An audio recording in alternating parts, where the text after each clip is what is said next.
இந்த வெஹிக்கிள் வந்து பார்த்தீங்கன்னா என்ன வண்டி அப்படின்னு கேட்டிங்கன்னா ஹோண்டா எஸ்பி ஷைன் 125. ஸோ இந்த வெஹிக்கிள் வந்து பார்த்தீங்கன்னா இப்போ நம்மக்கிட்ட சர்வீஸ் புக்கிங் ஆகிருக்குங்க. இங்கே பாருங்கள், இதோட கிலோமீட்டர் வந்து பார்த்தீங்கன்னா 4874 கிலோமீட்டர் தான் ஓடிது. இந்த வண்டியில் கம்ப்ளைண்ட்டை பாருங்கள். இங்கே பாருங்கள், ஆக்சிலேட்டர் கொடுத்தா ஸோ ரிட்டர்ன் வர மாட்டோம்.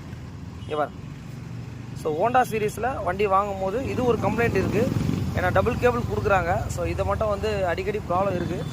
நேற்று கூட ஒரு வண்டிக்கு வந்து நம்ம கேபிள் மாற்றணும். ஸோ இந்த வண்டியை ஒரு ஃபுல் சர்வீஸ்க்கு நம்மக்கிட்ட புக்கிங் ஆகிருக்கு. எல்லா விதமான வண்டிங்களும் நம்ம பண்ணி கொடுத்துட்ருக்கோம். மெயின் உங்களுடைய சப்போர்ட்டும் கூட. டைமிங் பார்த்துங்க, இப்போ தான் வந்து பார்த்தீங்கன்னா டைம் வந்து ஒரு 12 o'clock கிட்ட ஆகுதுங்க. இந்த வண்டி இன்றைக்கி சாயந்தரம் 5 மணிக்கு வண்டி கஸ்டமர் கேட்டிருக்காருங்க. ஸோ அதுக்கேற்ற மாதிரி ஒரு ஃபுல் சர்வீஸ் பண்ணி முடிச்சுட்டு கண்டிப்பாக என்ன ஏதுன்றதை உங்களுக்கு அப்டேட் பண்ணுறேன். ஸோ இந்த மாதிரி வண்டிங்கள்லாம் வந்து பார்த்திங்கன்னா நம்ம பண்ணி கொடுத்துட்ருக்கோம்.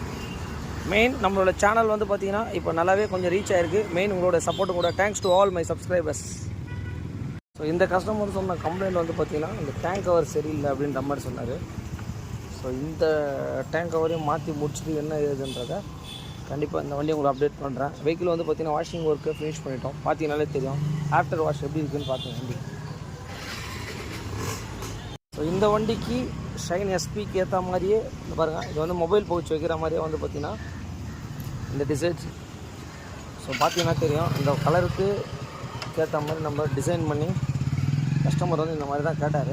ஸோ நம்ம வந்து பார்த்திங்கன்னா இந்த மாதிரி பர்ஃபெக்டாக பண்ணி கொடுத்துருக்கோம். ஓகே, ஸோ இந்த வண்டியை பார்த்துங்க. இந்த வண்டியை வந்து ஹோண்டா ஷைன் 125.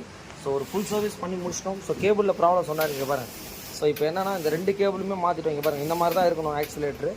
அதுக்கப்புறம் நம்மளுடைய பாலிஷ் வந்து எப்படி இருக்குது பாருங்கள். கஸ்டமர் வந்து நம்மளுடைய ஜிக்ஸாக் பெயிண்ட்லாம் வந்து கொஞ்சம் பண்ணி கொடுக்க சொல்லியிருந்தார். இந்த வண்டியை நம்ம சர்வீஸ் பண்ணி முடிச்சிட்டோம். வெறும் 4000 கிலோமீட்டர் ஓடின வண்டிங்க.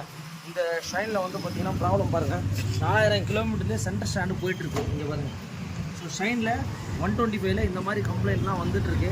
ஸோ அதனால் BS6ல் என்னென்ன பிரச்சனைகள் வருதுன்னு சொல்லி இந்த ஹோண்டாவுடைய ஷைன் கஸ்டமர்ஸ்லாம் யாருனா இருந்தால், புது வண்டி யாருனா வாங்குற மாதிரி இருந்தால் கண்டிப்பாக இந்த வீடியோலாம் ஷேர் பண்ணுங்கள். கேபிளில் ப்ராப்ளம் இருக்குது. மற்றபடி இன்ஜின் வைஸ் எல்லாமே உங்களுக்கு வந்து பார்த்திங்கன்னா ரொம்ப நீட்டாக இருக்குது. அதெல்லாம் எந்த பிரச்சனையும் கிடையாது.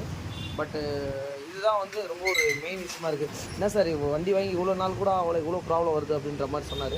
ஸோ கண்டிப்பாக வந்து உங்களுடைய சப்போர்ட், உங்களோட இது இருக்கும். மெயினாக இந்த ஹோண்டா சீரிஸ் வச்சுருக்கவங்க எல்லாருமே வந்து பார்த்திங்கன்னா ஷேர் பண்ணுங்கள். மெயின் அதுதான் விஷயம்.